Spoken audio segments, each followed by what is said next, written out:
Hi friends, welcome back to my channel. ఇవాళ Bommarillu serial latest episode review అయితే చూసేద్దామండి. మీకు కానీ ఉషా కిరణ్ జంట నచ్చినట్టయితే నా వీడియోను లైక్ చేసేయండి. ఇంకా సీరియల్ స్టార్టింగ్లోనే మనకి హారిక మాట్లాడుతూ వాళ్ళ అత్తయ్య గారితో, అత్తయ్య మీకు విషయం చెప్పాలి అత్తయ్య, ఒకవేళ నిజమంతా తెలిసిన ఉషా కోర్టులో నిజం చెప్పకపోతే మన మురారి మనకు దక్కడు అత్తయ్య, ఖచ్చితంగా మన మీద కేసు కొట్టేస్తారు. కోర్టులో ఎలాగైనా నిజం చెప్పమని ఉషాకి మీరే చెప్పాలి అత్తయ్య. తన నోటి నుంచి నిజం వస్తేనే మన ఇంటి వారసుడు వస్తాడు. నాకు మటుకి కడుపు కోత మిగిల్చకుండా ఉషా కోర్టులో నిజం మాత్రమే చెప్పేలాగా మీరే తనని ఎలాగైనా తన మార్చుకోమని చెప్పండి అత్తయ్య ప్లీజ్.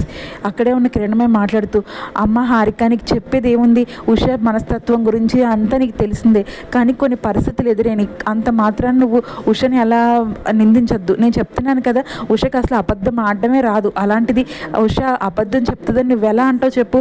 రేపు పొద్దున్న కోర్టు దగ్గరికి వెళ్ళాక ఉష అబద్ధం చెప్తే అప్పుడు అడుగు, కానీ ఖచ్చితంగా దాన్ని నిజమే చెప్తుంది. నీకు అన్యాయం జరుగుతుందంటే ఉష ఎలాగ మనస్ఫూర్తిగా అబద్ధం చెప్పగలదు, అందువల్ల నువ్వు కంగారు పడకు, అంతా బాగానే జరుగుతుంది.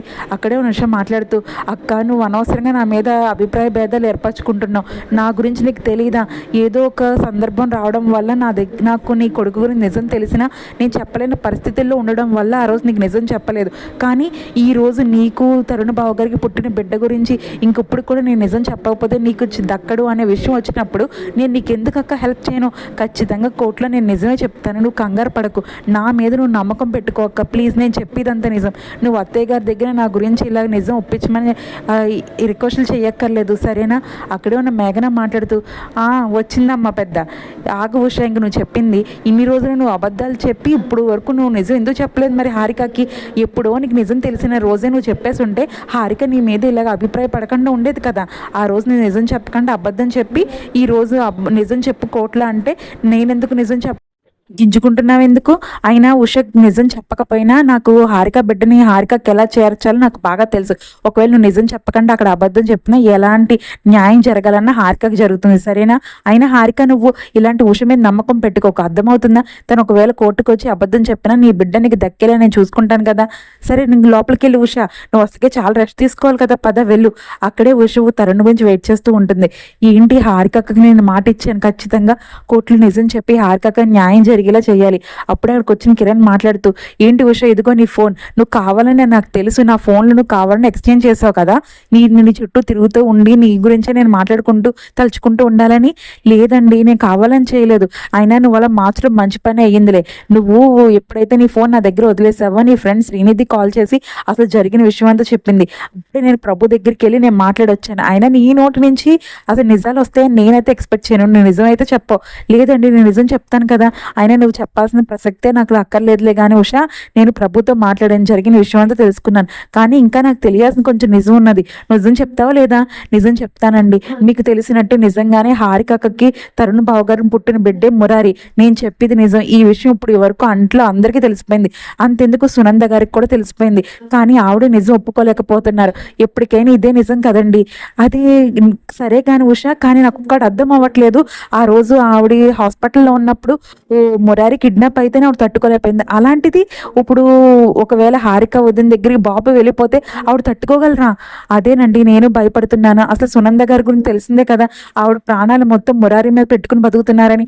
అలాంటి సందర్భంలో ఇప్పుడు మురారి హారిక దగ్గరికి వెళ్ళిపోతే అసలు పరిస్థితి ఏంటా అని అందుకునే తరుణ్ బావ గారు ఎట్టి పరిస్థితుల్లోని ఇప్పటికే హారికకి ఎలాగో బాధపడింది, అందుకని తన బాధను ఇంకా అలా వదిలేసి ఈ బిడ్డను కూడా మళ్ళీ సునంద గారి దగ్గర తీసుకుంటే ఆవిడకి అన్యాయం జరుగుతుందని ఒక్క ఉద్దేశంతోనే నేను తరుణ్ బావ గారు ఈ ఉద్దేశంతో హారికకి ఇన్ని రోజులు నిజం చెప్పలేదండి. కానీ ఈ విషయాన్నంతా మీకు తెలిసిందే కదా, మేఘనాక గురించి తనే చెప్పడం వల్లే హారికగా అందరూ తెలిసింది. అవునా నేను ఏంటో అనుకున్నాను, కానీ ఖచ్చితంగా మనం ఎలాగో వాళ్ళకి న్యాయం చేయలేము, కానీ అన్యాయం మట్టి జరగకుండా చూసుకోవాలి ఉషా మనం. సరేనండి మీరు కంగారు పడకండి, నేను చూసుకుంటాను కదా. ఇప్పుడే నేను హారికకి మాట ఇచ్చి వచ్చాను, ఎట్టి పరిస్థితులను కోర్టులో నేను నిజమే చెప్తానని. సరేనా నేను వెళ్ళొస్తాను, కానీ మీకు ఒక్క విషయం చెప్పాలండి, ఈ ఫోన్లో నేను కావాలని మట్టికి మార్చలేదు, ఏదో పొరపాటున ఎలా జరిగిపోయింది, ఇంకెప్పుడు నా వల్ల ఇలాంటి పొరపాటు జరగదు సరేనా. అక్కడే ఉన్న సునంద ప్రభు మాట్లాడుకుంటూ ఉంటారు.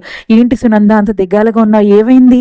ఏం లేదండి, నా కొడుకుని చూసారా ఎంత ముద్దుగా పడుకుని ఉన్నాడో, కానీ ఈయన చూస్తుంటే రేపు అన్నపూట ఎలాంటి సందర్భాలు వచ్చి నా నుంచి దూరం అయిపోతాడా అని చాలా భయంగా ఉందండి.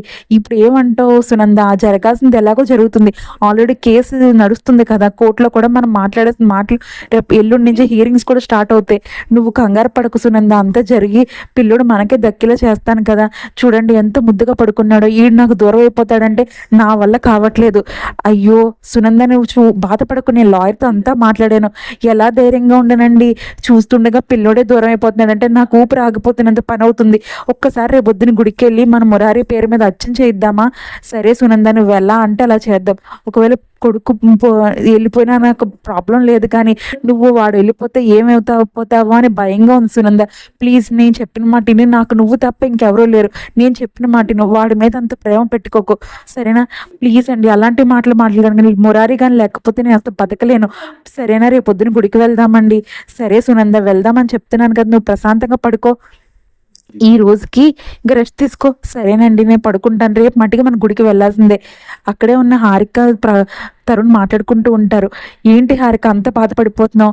ఏం లేదండి, పొద్దున నేను మురారికి అడ్మిషన్ తీసుకుందామని స్కూల్కి వెళ్తే అప్పుడే అక్కడికి సునంద కూడా మురారిని తీసుకుని వచ్చిందండి.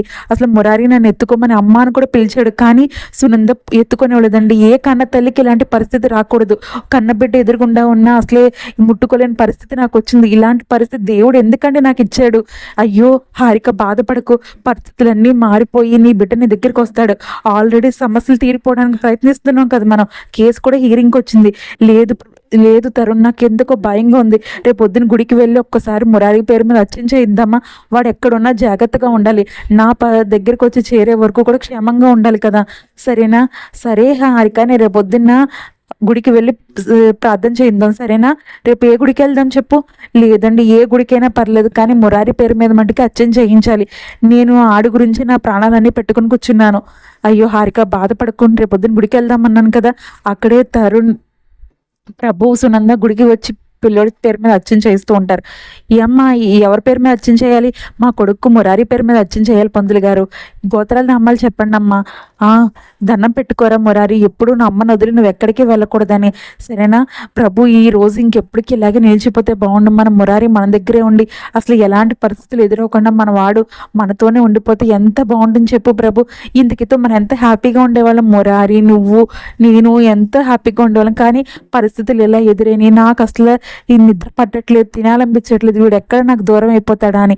అప్పుడే అక్కడికి వచ్చిన హారిక తరుణ్ అక్కడే దండం పెట్టుకుంటూ ఉంటారు. ఏంటి వీళ్ళు కూడా వచ్చినట్టున్నారు?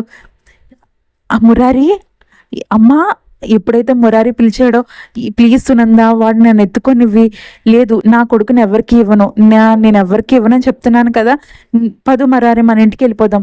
లేదు, నేను అమ్మ దగ్గరికి వెళ్తాను.